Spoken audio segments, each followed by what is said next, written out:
Hello everybody and welcome back to the channel, hope you are good. I wanted to finally make a video that might actually help you improve your Apex game. Now of course there are many videos on YouTube just like this, but this is my experience and what has made me a much better player in recent times. Now I've been playing since before Season 1. I have over 15,000 kills, but there is always room to improve and to hone your game. So the tips and tricks I'm going to share with you in this video are in no particular order, but I do think the first one I'm going to say is the most important. So tip number 1 is do not take damage. Simple, right? I mean, it's not, of course, but what I mean by this is don't take too much damage. Use cover, use your movement. You need to position yourself in a way that you're going to be able to have a fight, but you are going to need to back up a little bit. Now, in the background, I've got 3 gameplays going, and you're going to see exactly what I mean. You need to engage a fight and be able to disengage, whether that's using a barrier, a wall, whatever the cover is, you need an option to be able to get yourself out of being absolutely blown apart. Now of course it sounds a lot simpler than it really is. I mean, yeah, go on Dan, yeah, go and get a 20 bomb, just don't take any damage. Of course that's not going to work. But what I mean is you can improve your 1v1s by standing behind doors, walls. There's so much cover. Look, there's trucks. There's so much cover that you can use to improve your gun fights. So what ties in nicely with this that isn't really a separate tip, but it is to heal. Now, once you've backed up around that corner or around that door, you can put on, not necessarily a shield battery, but you can put a shield cell on, a syringe on, something that gives you another 25 health, something that gives you an advantage where that other person might not be doing that. They might be trying to push you, but they think you're a lot weaker than you are. So, always try and do a heal, a little one, if not a battery. Number 2 is you do you. And that sounds silly, and it's a very modern term these days. Everyone's saying you do you, you know, you wear that and this and do whatever you want. But in Apex, what I mean is you need to be the most comfortable you can be with your settings, with your guns, with your drops. If you're not comfortable, you're never going to win a game. Now you'll see, you know, some excellent gamers out there, and they'll be using 9, 6 sensitivity, something like that, massive. I use 5 and 3, so I use 5 for my look sensitivity and 3 for my ADS. I would like to go higher, but it makes me a much worse player. So what I mean is, you go as high as you can until it feels the right sensitivity for you. Now that really applies to all settings, but at the end of the day, sensitivity is the most important thing, right? I mean, what's the point in playing a first-person shooter if you're not going to be able to shoot them? Of course. So still sticking to the UBU tactic, I would say that you need to use the guns that are the most comfortable to you. You can see anybody using any gun. Now, I can't use a longbow. I wish I could. I used to be able to when it was, you know, a bit easier to use. Same with a Sentinel. I don't think I've ever picked that gun up since it first came out. But what I do know is I can use a 9.9, I can use a Prowler, I can use the R301 so easily, which are kind of the easiest guns to use, but again, not for everybody. There's no point you picking up a 9.9 if you're missing every single one of your bullets. It has recoil. All guns have some recoil and it's, you know, controllable in some ways, but you need to find the gun that makes the most sense for you to land the most bullets. Now I'm not going to be silly and start saying that you should pick up a P2020 and a Mozambique and, you know, just because you're hitting your shots with those that you're going to get to the end of the game and win every game. It's not going to happen. I mean, hang on, stick some hammer points on those bad boys and, you know, now we're talking. But you're still probably not going to win every game with those two just because they are what you're most comfortable with. So there are many things to consider with Apex.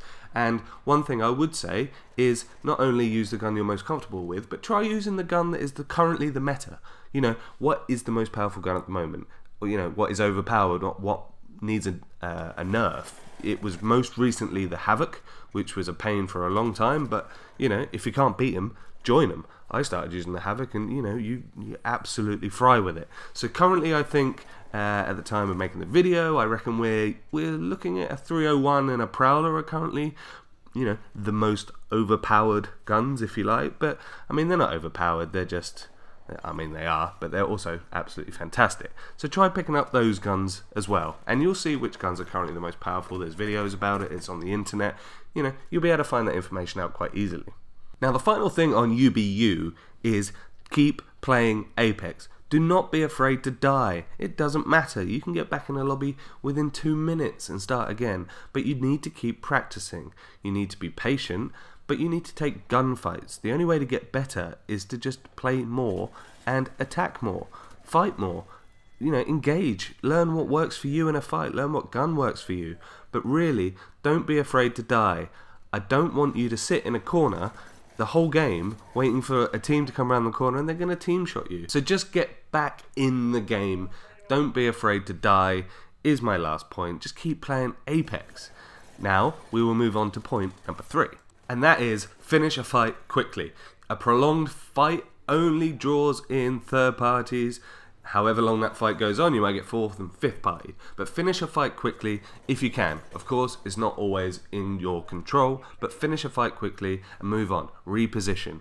And what goes hand in hand with that is loot quickly if you need to. If you need some bullets and you need some heals, get in and out of that box and reposition.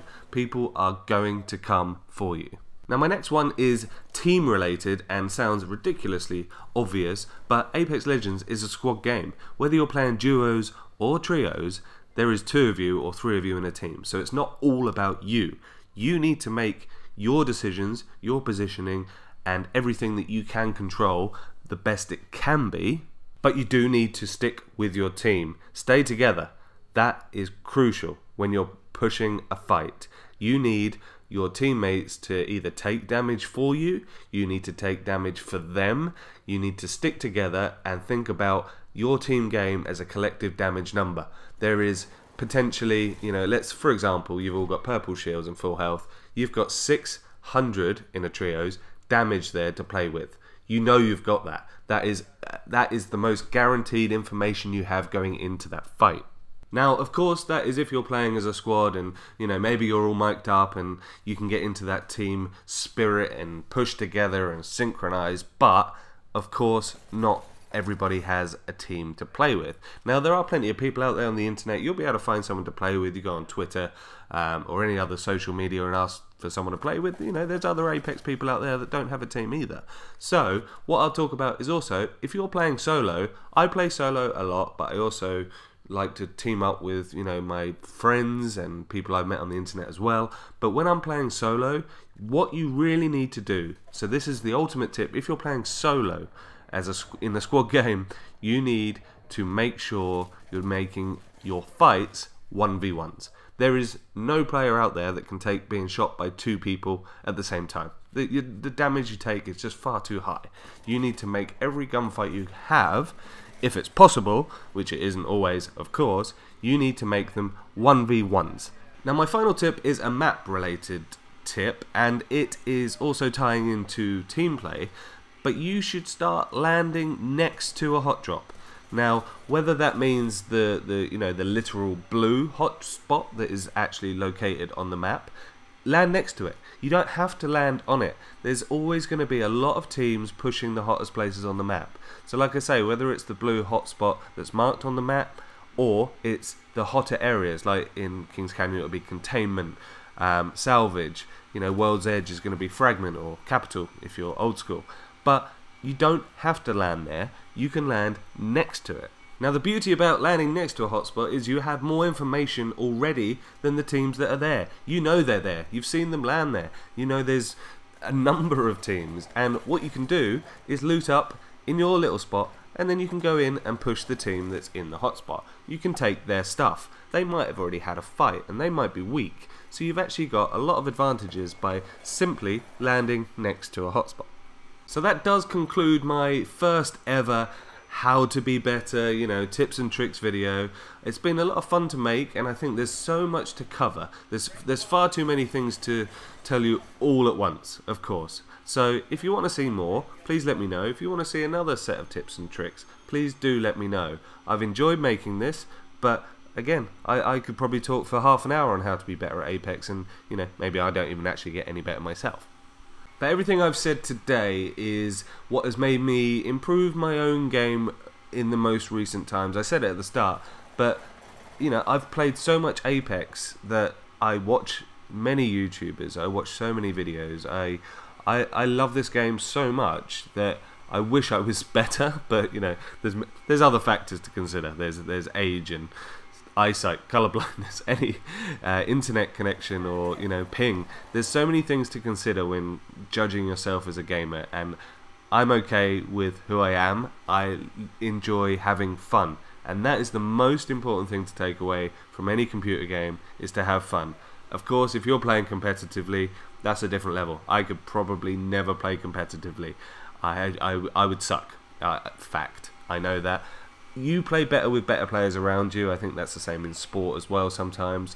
But what I mean is, whatever you take from whatever you watch or learn is crucial to how you improve as a player.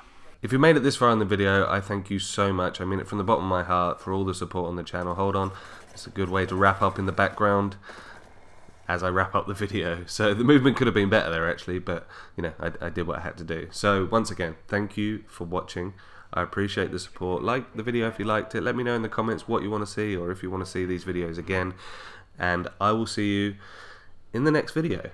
Take care. Bye bye. I also need to just apologise for the noise in the background through the last part of this video.